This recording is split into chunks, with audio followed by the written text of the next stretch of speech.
Bonjour à tous et bienvenue sur le web et vous. Aujourd'hui, je vais te parler de confiance de l'utilisateur.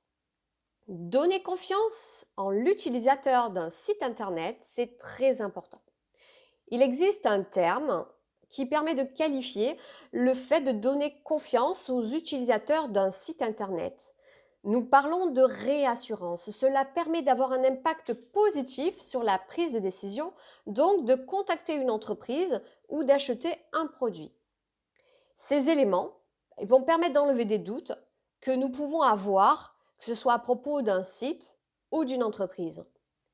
Cette intervention que je fais aujourd'hui, elle a une double vocation. Premièrement, t'aider en transformant les visiteurs de ton site internet en clients, que tu aies aussi bien un site marchand ou un site vitrine. Et puis deuxièmement, de te donner les clés pour vérifier que tu es sur un site de confiance quand toi, tu passes à l'achat. Pourquoi? De nombreux sites frauduleux fleurissent, notamment sur Facebook, Instagram. Le nouveau récit révolutionnel, le nouveau lit pour bébé. En un mois, je vois bien 2 ou 3 sites frauduleux passer en annonce et le nombre de gens qui se font avoir, c'est juste énorme. J'espère qu'au travers de cette vidéo, cela te permettra de pouvoir en savoir plus et pouvoir les appliquer sur ton site. Alors, les éléments qui sont à mettre en place sur le site internet vont permettre déjà d'établir une confiance pour les visiteurs du site en donnant une bonne impression et puis de répondre à leurs attentes et de favoriser le passage à la prise de contact ou bien à l'achat. Alors, quels sont les éléments à mettre en place et où?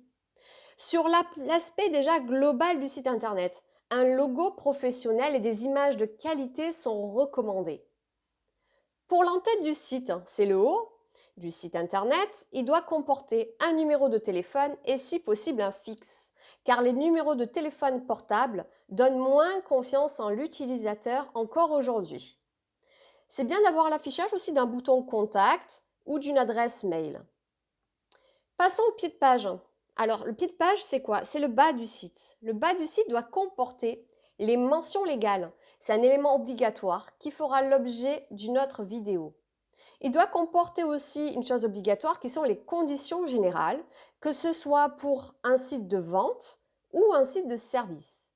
Les cookies aussi sont obligatoires. La mise en place d'un bouton permettant d'activer ou désactiver ces derniers à tout moment. Les autres éléments devant être mis en place en avant sur ton site. Il faut déjà, toi, te mettre à la place de la personne qui va visiter le site internet. Quelles sont les informations qui me permettraient, moi, de me rassurer? Une adresse postale qui permet de justifier de l'existence réelle de ta société, même si, bien sûr, tu ne reçois pas sur place. Si possible, utilise le HTTPS, même si certains sites frauduleux l'utilisent, ça permet quand même de rassurer les clients lors du passage à l'achat. Et dans le cas d'une société de service, mettre en avant les références clients, les avis. Et dans le cadre d'un site marchand, tu peux mettre en place un FAQ, le service client, la sécurité de paiement, les frais de port, le délai de livraison, la garantie, le retour et j'en passe. La présence aussi d'une page Qui sommes-nous ou d'une page Notre société avec la mise en avant peut-être, ça peut être l'équipe, les normes des produits, les labels ou les certifications obtenues. Tu peux mettre aussi l'origine de fabrication des produits, ainsi que le choix qualitatif des fournisseurs, en mettant en avant le Made in France, le bio. Et puis autour du site lui-même, les éléments qui sont affichés qui vont rassurer le client, tu as les réseaux sociaux. Si tu as des boutons ramenant vers les réseaux sociaux, il faut être sûr que le réseau social est vivant, avec de nombreuses publications et l'affichage des avis. Il existe aussi des plateformes permettant de collecter les avis des clients sur les sites internet. Et aussi, suis les avis qui seront donnés par les clients. Prends en compte tous les avis, qu'ils soient positifs ou négatifs. S'ils sont négatifs, corrige ce qui n'allait pas. Ou alors, réponds aux clients pour montrer que tu as de l'intérêt, qu'il y a un service après-vente qui est bien existant. Il y a d'autres éléments qui permettent de rassurer le client.